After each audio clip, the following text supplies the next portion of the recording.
नमस्कार दोस्तों। सहायक अध्यापक को लेकर के एक बहुत ही बड़ा खुलासा आ रहा है, जिसमें छात्र दो गुटों में बंट चुके हैं। एक खुशी वाले, दूसरा आपका बिना खुशी वाले, यानी कि एक गम और एक खुशी में। आज हम डिटेल में चर्चा करने वाले हैं। अगर आपने अभी तक लाइक नहीं किया, लाइक कीजिएगा, सब्सक्राइब कर लीजिएगा। डिटेल में बात करें, कौन खुश है, फाइनल अपडेट कब तक आएगा, मैंने यहाँ पे भी लिख के रखा है। आप देखिएगा कि सहायक जो आपका अध्यापक है ना, पारा शिक्षक समायोजन को लेकर के पता है आपको, कोर्ट यानी कि सुप्रीम कोर्ट में मामला चल रहा है। केस का नाम सुनील कुमार यादव बराम राज्य सरकार। आज की सुनवाई कंप्लीट हो चुकी है, यानी कि वो जो आज की सुनवाई नहीं, मतलब उस दिन का जो सुनवाई था कंप्लीट हो चुका है। और ये वीडियो मैं आज बना रहा हूँ, कहीं ना कहीं कुछ ऐसे बातें निकल करके आए जिसके लिए मुझे वीडियो बनाना पड़ा। लगातार कई सारे कमेंट्स आ रहे थे। अब देखिएगा कि स्टेज आपको रेगुलर हियरिंग बहुत ही महत्वपूर्ण है और रेगुलर हो रहा है। रेगुलर हियरिंग का मतलब होता है कि अब मामला लास्ट स्टेज में है ना, बल्कि फाइनल पहुंचने की तरफ है ना।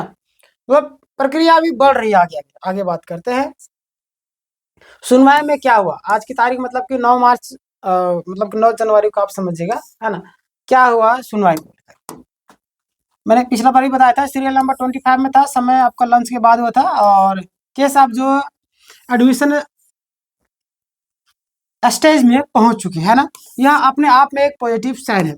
आगे बात करते हैं हम लोग, कोर्ट में कौन कौन था उस दिन। सहायक अध्यापक की ओर से सीनियर एडवोकेट जो थे आपका, कौन थे देख लीजिए, कॉलिन गोंजालिस।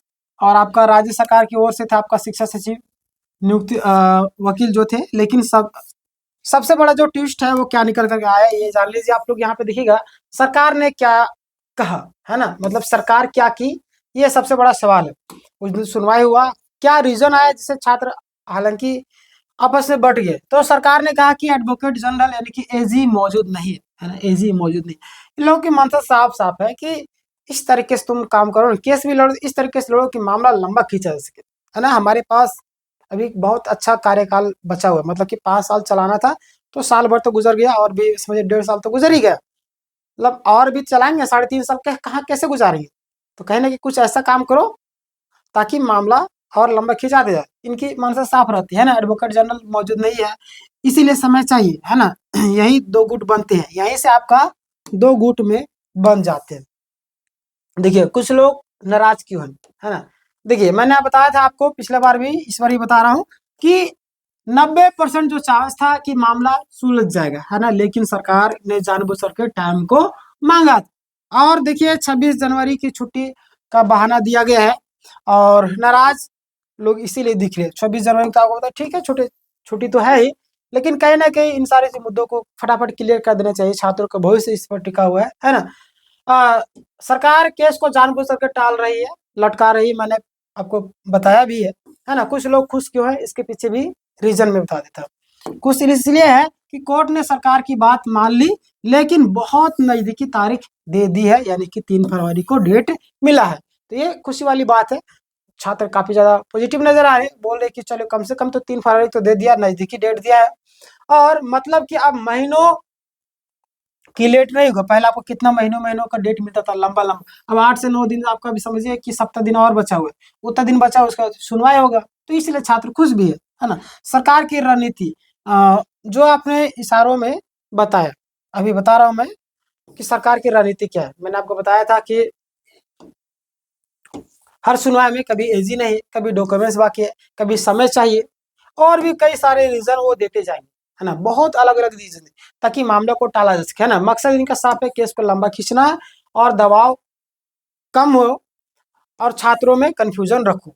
यही इनकी मंशा साफ साफ है ना। इसी वजह से कुछ लोग कहते हैं कि ये सब तो सोची समझी रणनीति है ना। बिल्कुल ये सब जो है सोची समझी रणनीति है।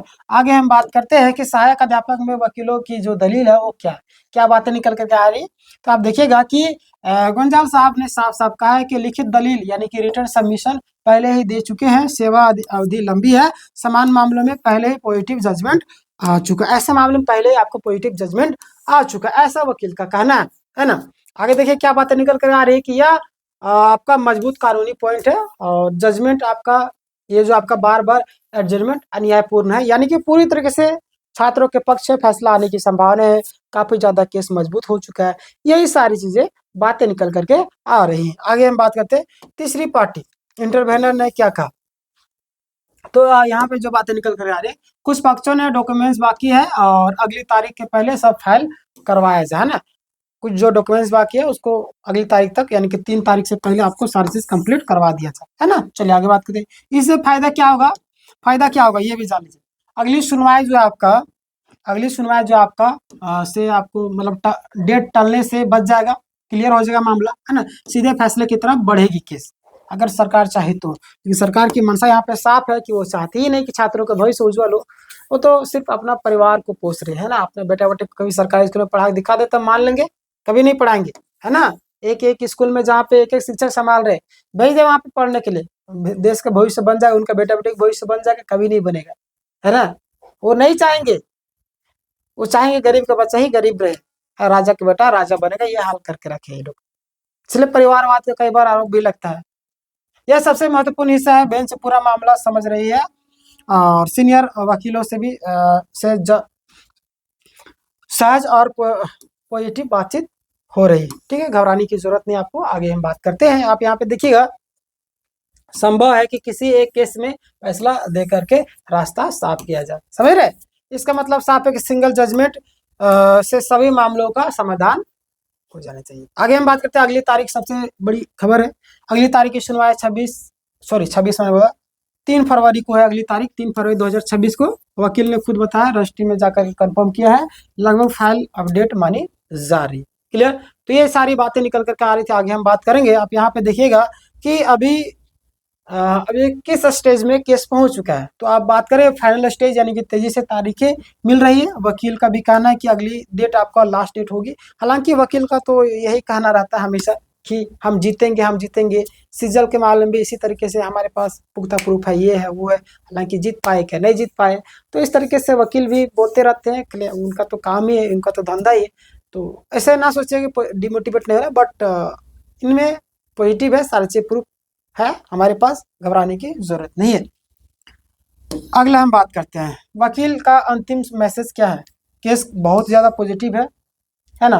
और अब जो आपका एडजमेंट नहीं होना चाहिए, फैसला सहायक अध्यापकों के पक्ष में आने की पूरी उम्मीद है। हाँ, यह भी सच है कि मैंने आपको पहले भी बताया था, वकील हमेशा क्लाइंट को अपने पक्ष में ही बोलता है सारी चीजें, लेकिन कोर्ट का रुख अलग ही केस को बदल देता है ना। चलिए, निष्कर्ष तौर पर अगर हम बात करें तो आप यहाँ पे देखिएगा कि क्या बातें निकल कर आ रही है कि आपका केस मजबूत स्थिति में, सरकार दबाव में, सुप्रीम कोर्ट का रुख सकारात्मक है और 3 फरवरी को अंतिम सुनवाई समझ लीजिए आप लोग, है ना। आगे बात करते हैं। अगर आपके मन में कुछ सवाल हो तो आप हमें कमेंट करके बताइएगा। और एक चीज याद रखिए, जिंदगी में परेशानी तो हमेशा आते रहेंगे दोस्त, आप उसका डट करके सामना कीजिए। आपने जेटेड पास नहीं किया, जेटेड पास कीजिए। अभी मार्च में आपका एग्जाम होने वाला है। फिर से अभी सहायक आचार्य की बहाली आने वाली, बहुत ही बड़े पदों पर। कई लोग 41,000 बोलते, कई लोग 26,000 बोलते, कई लोग 24,000 बोलते हैं, बट इतना तो है कि आपका 20,000 के आसपास में वैकेंसी आएंगी, है ना। तो आप लोग तैयारी में जुटे रहे। हमारे चैनल से आप तैयारी कर सकते हैं, बिल्कुल फ्री ऑफ कॉस्ट। हमारे यहाँ पे तो सभी लाइव होता है। डिस्क्रिप्शन में आप टेलीग्राम का लिंक होगा, जुड़ जाइए। फ्री पीडीएफ आपको फ्री में वहाँ पे दिए जाते हैं। क्लासेस भी फ्री ऑफ कॉस्ट लाइव होता है। सभी क्लासेस का लिंक आपको डिस्क्रिप्शन में या तो चैनल के प्लेलिस्ट में जाकर के चेक कर सकते हो। ठीक है, इस वीडियो को ज्यादा से ज्यादा लोग तो शेयर कीजिए और अपने राय कमेंट में जरूर दीजिए। मिलेंगे नेक्स्ट वीडियो में, तब तक के लिए धन्यवाद।